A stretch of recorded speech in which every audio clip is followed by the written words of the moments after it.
제가 오늘 소개해드릴 논문은 비주얼 홀 바디 컨트롤 포어 레그드 로코 매니플레이션이라는 논문이고 10월 2024년에 오럴로 발표되었습니다.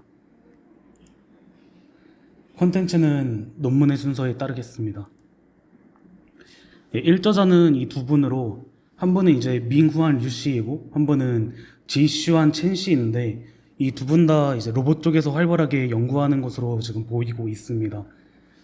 지금 두 분 다 이제 UC 샌디에고에서 박사학위 과정을 밟고 있습니다. 일단 인트로덕션부터 시작하도록 하겠습니다. 여러분들 이 바닥에 있는 공을 주울 때 혹시 다리를 접지 않고 주울 수 있나요? 전 주울 수 있다고 생각은 하는데 이렇게 좀 표정이 구겨질 것 같습니다. 하지만 이렇게 다리를 굽혀가지고 공을 집으면 편안하게 집을 수가 있습니다. 이렇듯 이제 몸을 상체하고 하체로 구분을 했을 때 어떤 태스크를 하기 위해서 상체와 하체가 협업을 해야 되는 그런 태스크들이 있습니다. 이 논문에서 이제 연구 주제로 삼고 있는 사족보행 로봇과 로봇팔을 합친 로봇도 마찬가지인데 이 로봇 같은 경우에도 사족보행 로봇이 좀 움직일 수 있으면 활동할 수 있는 범위가 크게 늘어나기 때문에 이 로봇팔의 잠재력이 굉장히 크게 올라가게 됩니다. 하지만 이 바퀴 달린 로봇과 다르게 사족보행 로봇은 좀 불안정한 면이 있고 그래서 정밀한 태스크를 하기에 굉장히 어렵습니다.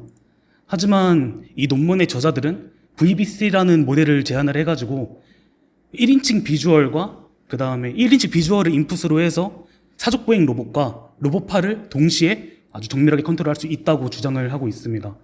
영상을 조금 보시면 아무것도 움직이지 않으면, 이 몸체가 움직이지 않으면 이렇게 어리버리를 타는데 몸체가 움직이면 이렇게 잘 짚는 모습을 확인을 할 수가 있고요. 다음 이제 릴레이티드 워크부터 들어가도록 하겠습니다. 기존에도 그러면 이 사족보행 로봇과 로봇팔을 융합한 연구가 없었냐? 그건 아닙니다. 있었지만 이렇게 좀 세 가지의 큰 한계점을 가지고 있었습니다. 일단 기존 연구들은 대부분 팔다리 협응이 없었습니다. 사족보행은 단순히 이동만 하고 그 다음에 로봇팔로 태스크를 할 때 로봇 다리는 그냥 고정시켜 놓고 팔로만 작업을 하는 그런 연구들이 대부분이었고요. 그 다음에 이제 제한된 동작 환경이라는 리미테이션도 있었습니다. 로봇 다리가 이제 움직이면서 태스크를 하려면 외부 환경에 어떤 것들이 있는지 인지를 해야 되는데 이때 인지를 하기 위해서 모션 캡처 시스템이나 아니면 텔레오퍼레이션 시스템을 만들었어야 됐었습니다. 그러면 이제 로봇이 정해진 공간에서만 움직여야 되니까 굉장히 범용성이 떨어지게 되고요. 그리고 세 번째로 인간의 개입이 많이 필요했습니다. 이렇게 외부에서 모션을 캡처하고 오브젝트를 인식하는 시스템을 만들어야 되니까 이것만으로도 외부에서 인간이 많이 개입을 했어야 됐었고요. 하지만 VBC는 이러한 문제점을 모두 다 해결을 해가지고 인간의 개입이 이제 최소화되면서 좀 동작 환경도 굉장히 좀 플렉시블하게 가져갔다고 합니다. 예, 이제 메소드에 대해서 설명을 할 건데 먼저 아키텍처를 크게 좀 설명을 해주도록 하겠습니다. 이 VBC 아키텍처는 크게 로우 레벨과 하이 레벨로 나눌 수가 있는데 로우 레벨은 말 그대로 이제 로봇을 직접 제어하는 그런 폴리시입니다. 그리고 하이 레벨은 이 로우 레벨이 잘 일을 할 수 있도록 커맨드를 내려주는 역할을 합니다. 먼저 로우 레벨 폴리시에 대해서 자세히 설명을 해드리도록 하겠습니다. 로우 레벨 폴리시의 목적은 입력으로 들어오는 커맨드를 달성하는 것입니다. 이때 커맨드는 로봇팔로 집을 물건의 위치와 그리고 로봇 몸체를 움직일 리니어하고 그다음에 옆으로 회전하는 거에 대한 벨로시티로 구성이 되어 있습니다. 그리고 로봇이 두 개이지 않습니까? 로봇 다리하고 로봇 팔로 구성이 되어 있는데 이제 로봇 다리는 강화학습 기반으로 학습을 하고 로봇 암은 인버스 키네매틱스로 알고리즘을 통해 풀게 됩니다. 먼저 이제 강화학습이니까 옵저베이션에 대해서 설명을 해드리도록 하겠습니다. 옵저베이션은 다음과 같이 구성이 되어 있는데 일단 베이스 스테이트는 현재 로봇이 어떤 상태에 있는가를 나타냅니다. 로봇 몸체가 어느 속도로 움직이는가, 현재 로봇의 조인트가 어느 위치에 있는가, 어느 속도로 움직이고 있는가에 대한 정보가 여기 포함이 되고요. 그 다음에 라스트 액션은 말 그대로 이전에 했던 액션입니다. 여기에서 RL은 로봇 다리만 움직인다고 했으니까 나중에 설명을 드리겠지만 로봇 다리를 움직이는 액션이 여기에 들어가게 됩니다. 인바이러먼트 피직스는 로봇이 이제 활동하는 환경이 제각각일 수도 있으니까 그 환경에 대한 파라미터가 여기 들어가게 됩니다. 예를 들어 가지고 로봇 다리와 바닥과의 마찰력, 그리고 로봇이 여러 개가 있을 수도 있으니까 그 무게 중심이나 그런 파라미터들이 여기에 들어가게 되고요. 그리고 어디셔널 타이밍 레퍼런스는 로봇 사족 보행하는 동물들이 움직일 때 먼저 일단 오른발 먼저 내딛고 그 다음에는 왼 뒷다리 내딛고 이런 식으로 하지 않습니까? 이런 타이밍을 잡기 위한 추가적인 레퍼런스가 이것이고요. 그리고 커맨드는 앞서 살펴봤던 이 로봇이 어떤 행동을 할지에 대한 커맨드가 여기에 들어가게 됩니다. 액션은 다리 관절의 목표 조인트 각도를 내뱉게 되고요. 그걸 이제 PD 컨트롤러가 조인트에 대한 토크로 전환해가지고 로봇에게 전달하게 됩니다. 다음은 학습 방법에 대해서 설명을 드리겠습니다. 학습의 최종적인 목적은 이 커맨드를 달성을 하는 것입니다. 리워드 펑션이 어떻게 구성이 되어 있냐면 이 커맨드를 얼마나 잘 따르느냐에 대한 리워드에다가 이 커맨드를 할 때 얼마나 이제 군더더기 없는 움직임 없이 깔끔하게 갈 수 있느냐에 대한 리워드, 그 다음에 이 커맨드를 하면서 로봇이 쓰러지거나 뭐 넘어지는 일 없이 안정적으로 유지할 수 있는가에 대한 리워드, 그리고 마지막으로 그 사족 보행을 할 때 일정한 패턴이 있다고 했지 않습니까? 그 패턴을 잘 따르는 거에 대한 리워드, 이렇게 총 4가지의 리워드로 조합이 되어 있고요. 그리고 이 커맨드를 잘 따르게 하기 위해 학습을 해야 되는데 이 커맨드가 여러 가지일 수 있으니까 이 내부에 있는 엘리멘트들을 랜덤하게 수정을 해가지고 학습을 하게 됩니다. 먼저 이제 벨로시티 같은 경우에는 유니폼 샘플링으로 이 범위 내에서 샘플링을 해가지고 학습을 하게 되고요. 그리고 오브젝트 포지션은 그 구면 좌표기 위에서 이제 샘플링을 해서 그거를 여기 있는 포지션에 대한 좌표기로 변형을 해가지고 들어가게 됩니다. 좀 더 이 학습에 대해서 구체적으로 설명을 드리자면 그 오브젝트 포지션이 현재 팔의 IK로 풀 수 없는 위치에 있을 때 그 로봇 다리가 로봇 팔의 위치를 적절히 이제 조절을 해가면서 풀 수 있는 위치까지 갈 수 있도록 이 로봇 다리가 학습이 된다고 보시면 될 것 같습니다.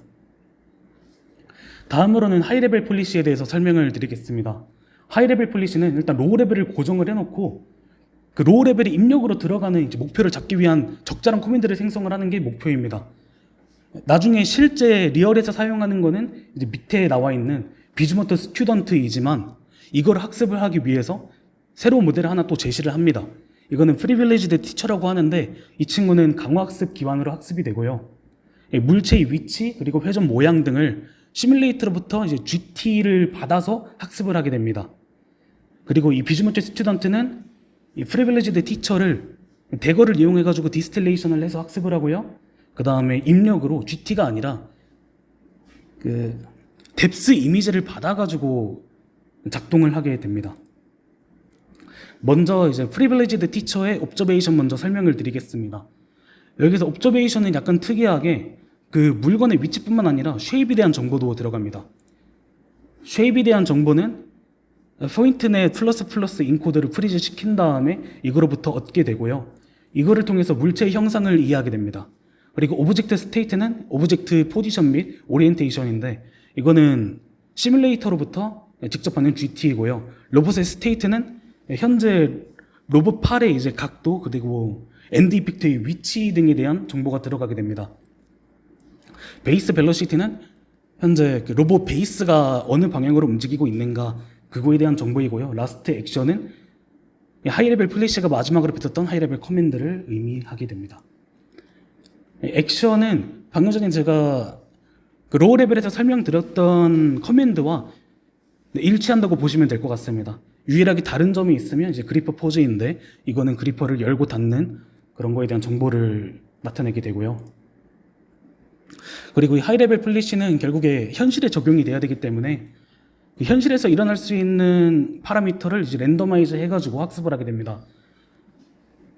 그 도메인 랜더마이제이션 파라미터는 여기 제시되어 있는 것과 같은데 일단 로봇과 지면의 마찰 계수 그리고 로봇의 질량, 무게, 중심 등이 달라질 수 있기 때문에 물리 파라미터를 랜덤화하게 되고요. 그 다음에 하이 레벨과 로우 레벨의 모델이 다르다 보니까 서로 이제 명령하는 주기가 다를 수 있습니다.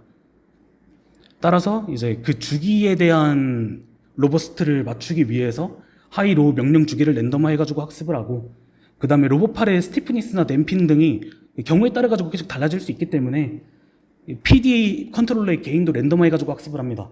마지막으로 다양한 상황에서 물체를 짚는 것을 연습하기 위해 테이블의 높이, 그다음에 로봇의 초기 포지션, 물체의 포지션 및 오리엔테이션 등을 랜덤화 해가지고 학습을 합니다. 다음으로는 비즈머처 스튜던트가 어떻게 학습이 되는지 설명해 드리도록 하겠습니다. 비즈머처 스튜던트는 대거를 사용을 해가지고 학습이 되는데요. 대거는 여러분도 아시다시피 이미테이션 러닝에서 왔습니다. 대거에 대해서 간단하게 설명을 드리자면 스튜던트가 행동을 하는데 모르는 상황이 있으면 선생님한테 나 이거 몰라요. 어떻게 해야 되는지 알려주세요. 하는 방식입니다. 이게 원래는 이제 인간이 이렇게 했었는데 이게 AI끼리의 이제 티처와 스튜던트에도 동일하게 적용 가능합니다. 어떤 방식으로 적용할 수 있냐면 일단 티처가 옵저베이션을 조금 만들어 둡니다. 그럼 스튜던트는 그 옵저베이션을 기반으로 트랜지션을 추출을 하게 되고 그럼 티처는 그 트랜지션을 이제 어떻게 고쳐야 되는지 알려주게 됩니다. 이런 과정을 통해서 이제 개념적으로 설명을 하면 동일하지만 다른 종류의 옵저베이션에 대해서 두 모델이 같은 행동을 할 수 있도록 학습이 되게 됩니다. 비즈머처 스튜던트의 옵저베이션은 티처의 옵저베이션과 크게 다르진 않습니다. 그런데 이제 티처에서는 GT로 들어갔던 그런 요소들이 여기에서는 현실에서 얻을 수 있는 3D 뎁스 이미지를 입력으로 받게 됩니다. 근데 이때 뎁스 이미지는 어떤 물건을 집어야 되는지를 알려주기 위해서 세그멘테이션이 된 뎁스 이미지가 들어가게 되고요. 그 이외에 이제 로봇 스테이트랑 라스트 액션은 동일하게 들어가게 됩니다. 그리고 마찬가지로 카메라도 이제 현실에 적용을 해야 되기 때문에 관련된 파라미터들이 랜덤화가 됩니다. 일단 카메라가 어디에 위치해 있고 어느 정도 회전에 있는지가 좀 랜덤화해가지고 들어가게 되고요. 그리고 카메라는 이제 현실에 있는 이미지를 찍다 보니까 노이즈가 낄 수 있기 때문에 그 노이즈에 대한 강건성도 주기 위해서 이런 이미지 증강도 추가적으로 들어가게 됩니다. 다음은 이 플리시를 어떻게 현실에다가 적용을 시켰는지에 대해서 설명해드리도록 하겠습니다. 로봇은 유니트리 B1과 유니트리 Z1 암을 사용을 했고요. 그리고 카메라는 로봇 사족보행 로봇에 달려있는 거 하나, 그리고 로봇 암에 달려있는 거 하나 이렇게 두 개로 구성이 되어 있습니다.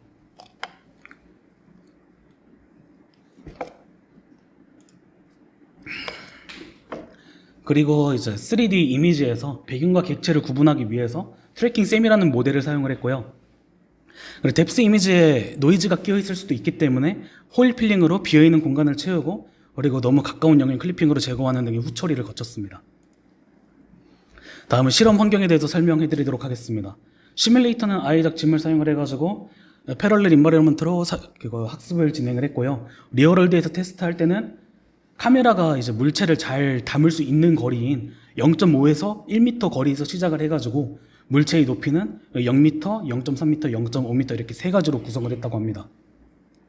오브젝트는 시뮬레이션에서는 이제 33개의 YCB 물체를 사용을 했고 총 7개의 형태로 구분을 하였다고 합니다.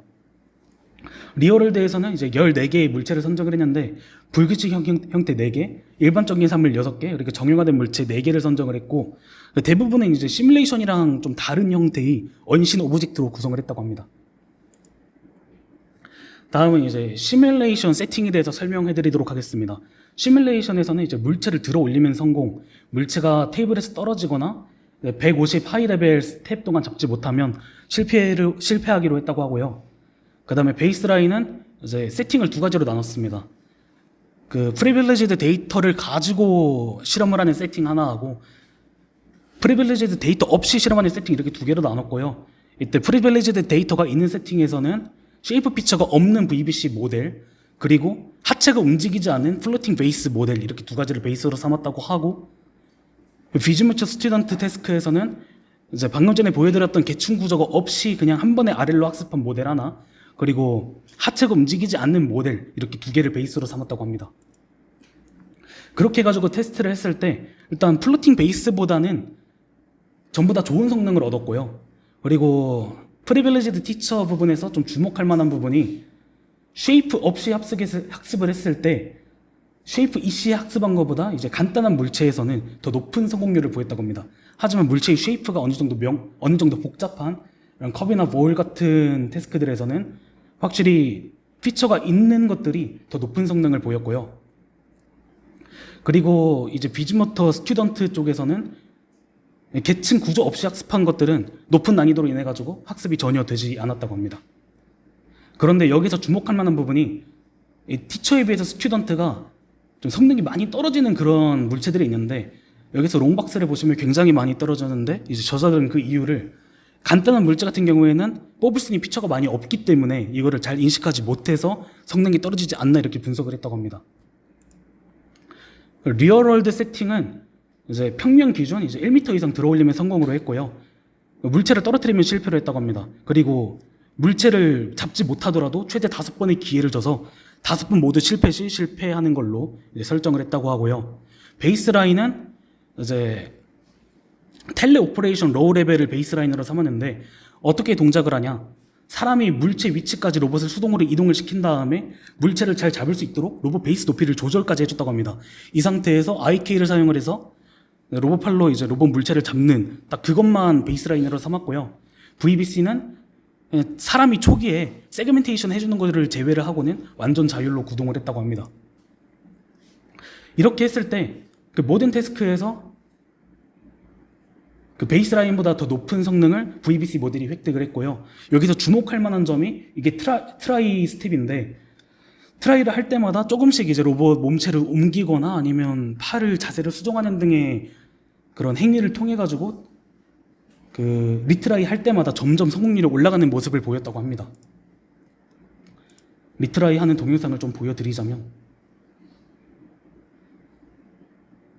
실패를 하고 또 실패를 하다가 마지막으로 이렇게 잡는 모습을 볼 수가 있습니다. 결론적으로 이 저자들은 이제 팔다리 협음을 통해 다양한 상황에 능동적으로 대처할 수 있는 VBC 프레임워크를 제안을 했고요. 근데 이제 또 리미테이션으로 저자들이 언급하는 부분이, 결국에 그 세그멘테이션 모델에 의존을 하다 보니까 세그멘테이션 모델이 세그멘테이션 트래킹을 실패하게 되면 그때 이제 태스크를 실패를 할 수가 있고, 그 다음에 그리퍼가 원 DOF라서 그리퍼의 한계도 있었다고 합니다. 그리고 가까운 거리에서 여러분도 아시다시피 RGBD 카메라가 좀 오류를 발생하게 되는데, 이 부분에서 좀 정밀한 작업이 힘들었다고 하고, 그 다음에 마지막은 이제 시뮬레이션에서 한 번 놓치게 되면 오브젝트 위치가 랜덤하게 초기화가 되는데, 이렇게 초기화가 될 때 좀 다른 위치로 초기화가 되면 좀 실패를 할 수가 있다, 이 점을 리미테이션으로 뽑고 있습니다. 이것으로 발표 마치도록 하겠습니다.